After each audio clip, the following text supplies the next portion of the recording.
Hello everyone, आज की class में हम स्टडी करेंगे करंट इलेक्ट्रिसिटी का चैप्टर थर्ड। और चैप्टर थर्ड में हमारा फर्स्ट टॉपिक है हीटिंग इफेक्ट ऑफ करंट। अब जो ये हीटिंग इफेक्ट ऑफ करंट है, इसका मीनिंग क्या है कि हमने एक कंडक्टर लिया। जब हम उस कंडक्टर को एक बैटरी के साथ कनेक्ट करेंगे, ये हमने बैटरी के साथ इसको कनेक्ट किया, की को क्लोज किया, तो इस कंडक्टर के अंदर करंट फ्लो होना स्टार्ट हो जाएगा। अब इसके अंदर जब करंट फ्लो होगा तो हम क्या देखते हैं, जब हम इसको कुछ टाइम के लिए छोड़ देंगे तो थोड़े टाइम बाद जो ये कंडक्टर होगा वो गर्म हो जाएगा। तो इस कंडक्टर के अंदर जो ये हॉटनेस आई है उसी को हम क्या बोलते हैं, heating effect of current. Means current की वजह से जो कंडक्टर है वो हीट हो गया है। तो इसका मीनिंग क्या होगा कि जो यहाँ पर हमने इलेक्ट्रिक करंट अप्लाई किया था, जो इलेक्ट्रिक करंट हमने अप्लाई किया था वो किस में कन्वर्ट हो गया है, हीट के अंदर कन्वर्ट हो गया है। और इसी को हम क्या बोलते हैं, हीटिंग इफेक्ट ऑफ करंट। अब जो ये हीटिंग इफेक्ट ऑफ करंट है वो किसने दिया था, जूल नाम के एक साइंटिस्ट ने दिया था 1941 के अंदर। जूल ने 1941 के अंदर लैब में एक्सपेरिमेंट किया और बताया कि जब किसी भी कंडक्टर के अंदर हम आई करंट पास आउट करवाते तो उसमें हीट जनरेट होगी। और वो हीट जनरेट कितनी होगी, हीट जनरेट डायरेक्टली डिपेंड करेगी करंट के स्क्वायर पे। मीन्स जितना ज़्यादा करंट होगा उतनी ही ज़्यादा उसके अंदर हीट प्रोड्यूस्ड होगी। फिर डायरेक्टली प्रोपोर्शनल टू रेजिस्टेंस, कि जो कंडक्टर हमने लिया है उसका कितना रेजिस्टेंस होगा, जितना ज़्यादा रेजिस्टेंस होगा उतनी ही ज़्यादा उसके अंदर हीट प्रोड्यूस्ड होगी।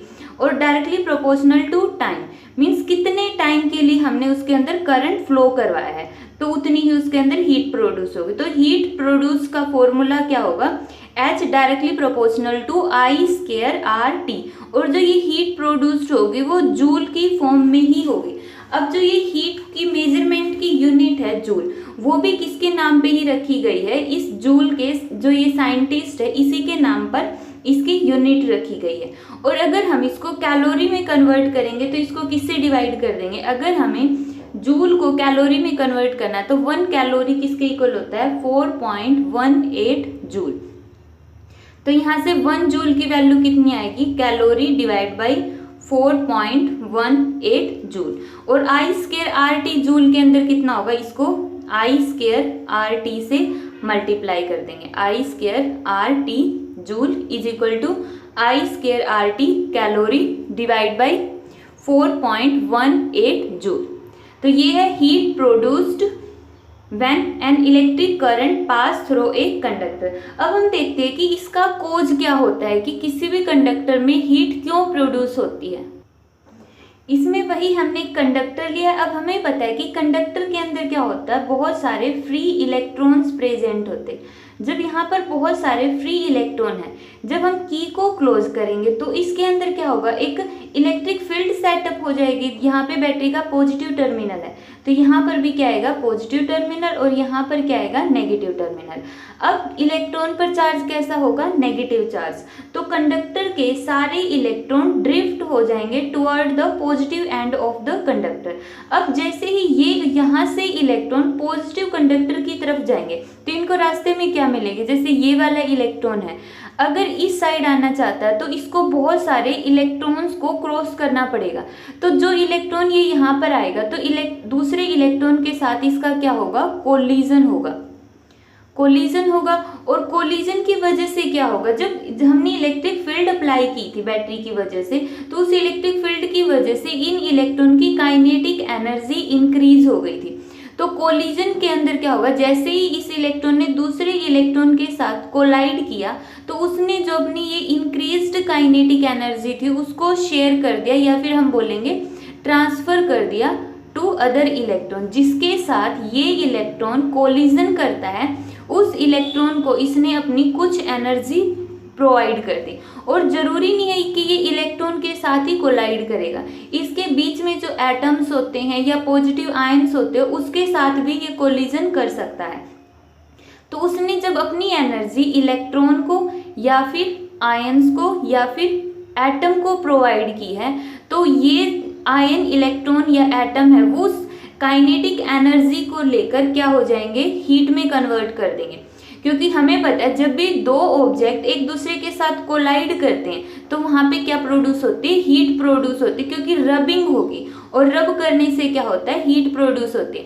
जैसे हम अपने दोनों हैंड्स को रब करते हैं तो कुछ टाइम बाद वो हैंड्स क्या हो जाते हैं, गर्म हो जाते हैं। उसी तरह जब इलेक्ट्रॉन आयन के साथ या फिर एटम के साथ कोलाइड करेगा तो वहां पर हीट प्रोड्यूस्ड होगी।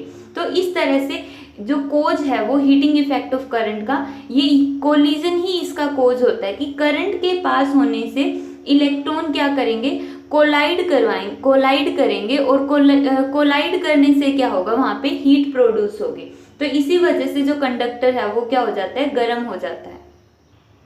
अब हम देखते हैं कि जो जूल हीटिंग इफेक्ट है उसका डेरिवेशन क्या होगा। हमने पढ़ा था H = I² RT।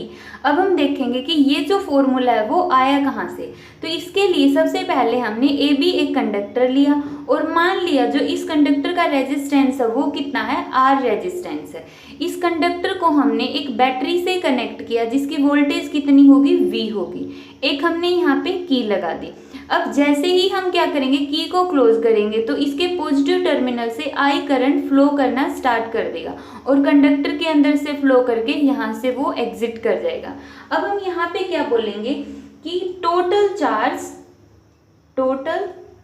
Charge flowing from A to B, A से B की तरफ जैसे ही I करंट जाता है और मान लिया कि हमने की को क्लोज रखा है T टाइम के लिए, T टाइम में जो I करंट फ्लो करेगा तो इस IT इतने टाइम पीरियड के अंदर इसके अंदर कितना चार्ज फ्लो करेगा। अब हमें पता है करंट का फॉर्मूला क्या होता है, चार्ज बाई टाइम। तो चार्ज का फॉर्मूला क्या होगा, करंट इंटू टाइम। तो यहाँ पे कितना चार्ज फ्लो करेगा, I इंटू टी। तो ये किसकी वैल्यू आई है, चार्ज की वैल्यू आई है। अब हम देखेंगे work done in carrying a unit positive charge from point A to B, A से B तक जाने में कितना वर्क डन करना पड़ता है वो क्या होगा, वर्क डन का फॉर्मूला क्या होता है, work done = potential multiply by charge.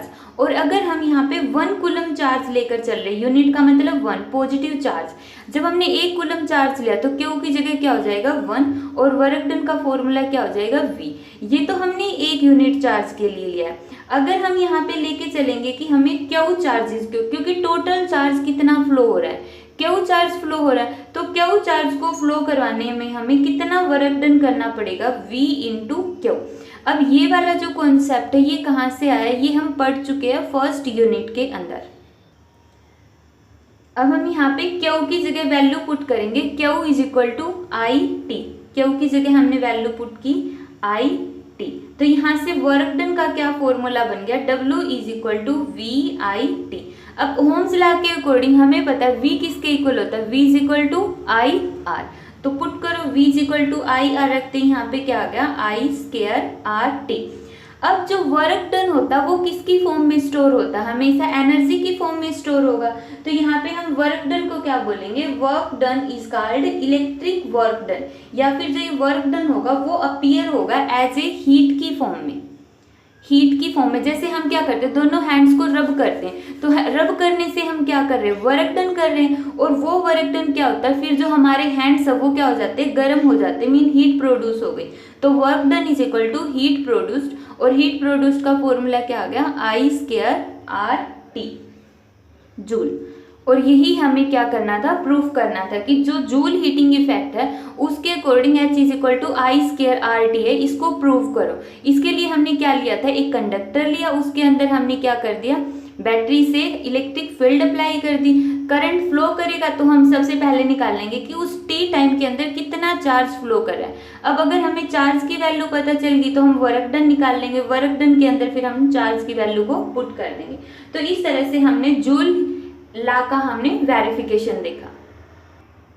Next topic है इलेक्ट्रिक पावर। अब पावर क्या होती है, वो rate at which electric work is done by the source of EMF। Source of EMF का मीनिंग क्या है, जैसे हमने ये कंडक्टर लिया था यहाँ पर और यहाँ पर हमने क्या किया था, इसके ऊपर बैटरी लगाई और बैटरी लगाते ही यहाँ पे करंट फ्लो करना स्टार्ट हो जाएगा।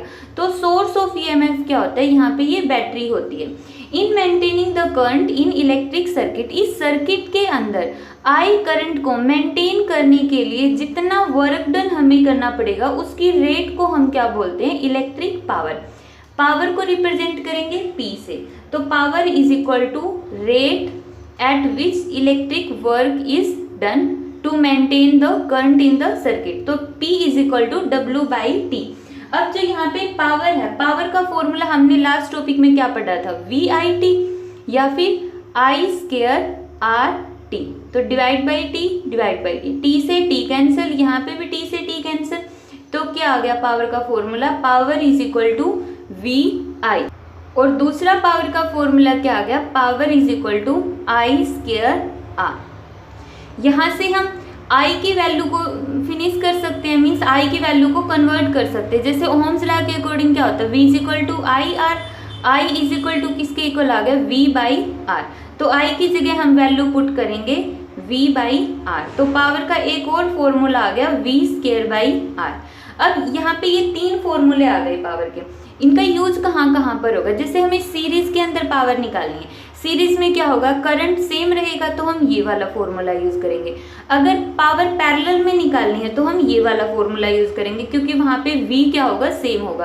अब कैसे यूज करेंगे वो इस वीडियो के सेकंड पार्ट में आएगा, इसके ऊपर बेस्ड कुछ न्यूमेरिकल देखेंगे। अब हम देखते हैं इलेक्ट्रिक पावर की यूनिट क्या होती है। पावर की यूनिट क्या होगी, वाट। और अगर हम हायर वैल्यू देखें कि जो बिगर यूनिट ऑफ पावर है वो क्या होगी, किलोवाट। किलोवाट। कमर्शियल लेवल पे पावर की यूनिट क्या होगी, horse power. Horse power. Horse power को हम रिप्रेजेंट करेंगे H.P से।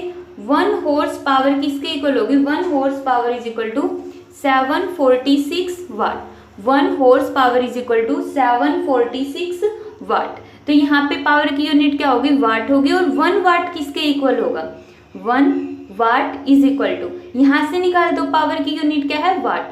वोल्टेज की यूनिट क्या होती है, वोल्ट। और करंट की यूनिट क्या होती है, एम्पियर। Volt ampere. तो 1 वाट किसके इक्वल होता है, वोल्ट एम्पियर के इक्वल होता है। यहाँ से अगर हमें 1 वाट को डिफाइन करना पड़ जाए तो क्या बोलेंगे हम, 1 watt is defined as the power consumed by an electric circuit when 1 ampere current flows in या फिर flows against a potential difference of 1 volt। Means किसी भी इलेक्ट्रिक सर्किट के अंदर पावर कंज्यूम्ड 1 वाट कब होगी, जब उस सर्किट के अंदर 1 एम्पियर करंट फ्लो करेगा against A potential difference of 1 volt. तो ये है 1 वाट की डेफिनेशन। सिर्फ हमें फॉर्मूले से बनाना कि 1 watt is equal to 1 volt multiply by 1 ampere. Next है इलेक्ट्रिक एनर्जी। तो इलेक्ट्रिक एनर्जी क्या होती है, total electric work done, means energy क्या होगी, वर्क डन और energy supplied by the source of EMF. जैसे हमने बैटरी ली जिसकी वोल्टेज कितनी होगी, V वोल्टेज होगी। तो V वोल्टेज के थ्रू हमने जो वर्क डन किया है in maintaining the current maintain करने के लिए फॉर ए टाइम टी, तो वही क्या होगा हमारा इलेक्ट्रिक एनर्जी। तो इलेक्ट्रिक एनर्जी क्या होगी, electric energy is the work done by the source of EMF to maintain a current I in the circuit for time T. तो यही क्या होगा, वर्क डन। अब हमें पता है वी आई किसके इक्वल होता है, पावर के इक्वल। तो वर्क डन का दूसरा फॉर्मूला क्या आ जाएगा, पावर मल्टीप्लाई बाई टाइम। अब हम देखते हैं इसकी यूनिट। वर्क डन की यूनिट क्या होगी, जूल। और 1 जूल किसके इक्वल होगा, 1 जूल इज इक्वल टू, यहाँ से निकालेंगे तो 1 वाट मल्टीप्लाई बाई 1 सेकेंड, या फिर यहाँ से निकालेंगे तो volt ampere second, volt ampere second. ये तो क्या इसकी सिंपल यूनिट है, ऐसा यूनिट वर्क डन की क्या होगी, 1 जूल होगी। अगर हम इसकी बिगर यूनिट लें तो बिगर यूनिट क्या होगी इसकी, किलो वाट। और बिगर यूनिट इसकी किलोवाट नहीं, किलोवाट आवर, क्योंकि यहाँ पे हमारे पास टाइम भी होता है ना, W is equal to VIT या फिर PT। तो बिगर यूनिट इसकी क्या होगी, किलो वाट। पावर के लिए क्या आ जाएगा, वाट, और टाइम के लिए क्या आ जाएगा, आवर, किलो वाट आवर। अब यहाँ पर हम देखेंगे कि 1 किलोवाट आवर कितने जूल के इक्वल होता है, क्योंकि बिगर यूनिट का तो हमें पता चल गया, एनर्जी की स्मॉल यूनिट है जूल और बिगर यूनिट होगी किलोवाट आवर। अब 1 किलोवाट आवर की कितने जूल के इक्वल होगा, तो यहाँ पर देखो किलो को हम क्या किस में कन्वर्ट करेंगे, पहले simple 1 kilo is equal to 1000 watt के अंदर, 1 kilowatt is equal to 1000 watt. अब आवर को किस में कन्वर्ट करेंगे, पहले मिनट में कन्वर्ट करो, 1 hour is equal to 60 minute, और 1 minute is equal to 60 second, 60 second. तो यहाँ से क्या आ गया, 36 into 10 raise to the power 3 4 5, 10 raise to the power 5 watt second. Watt second को हम किस में लिखेंगे, जूल में। तो यहाँ से क्या आ गया, 3.6 into 10 raise to the power 6 joule. तो 1 किलोवाट आवर किसके इक्वल होता है, 3.6 into 10 raise to the power 6 joule. ये था हमारे पास electric energy. Joule heating effect of current is common to both DC and AC। Means जो जूल हीटिंग इफेक्ट होता है वो दोनों के ऊपर अप्लाई होता है, दोनों टाइप के करंट के ऊपर, DC करंट पर भी और AC करंट पर भी।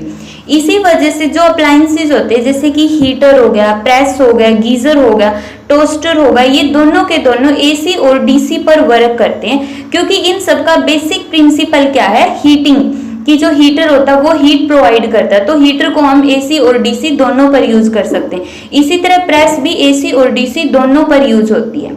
सेकेंड पॉइंट है, Joule's heating effect is irreversible. Means जैसे हमने क्या देखा था जूल इफेक्ट के अंदर, कि अगर हम करंट पास करवाते हैं कंडक्टर के अंदर तो वो करंट किस में कन्वर्ट हो जाता है, हीट के अंदर प्रोड्यूस हो जाता है। लेकिन अगर कोई कंडक्टर गर्म कर दे पहले और उसको हम करंट में कन्वर्ट करना चाहे तो ऐसा पॉसिबल नहीं है। जो जूल हीटिंग इफेक्ट है वो इरिवर्सिबल होता है, इसको हम बैकवर्ड डायरेक्शन में मींस रिवर्स नहीं कर सकते, हीट से हम करंट प्रोड्यूस नहीं कर सकते। नेक्स्ट लेक्चर में देखेंगे कि जब हम बल्ब को सीरीज और पैरेलल में कनेक्ट करते हैं बहुत सारे बल्ब्स, तो उनमें से कौन सा बल्ब है वो ज्यादा ब्राइट होगा, या फिर जब बहुत सारे बल्ब कनेक्ट होंगे तो कौन सा बल्ब जल्दी फ्यूज होगा, तो ये नेक्स्ट लेक्चर में आएगा।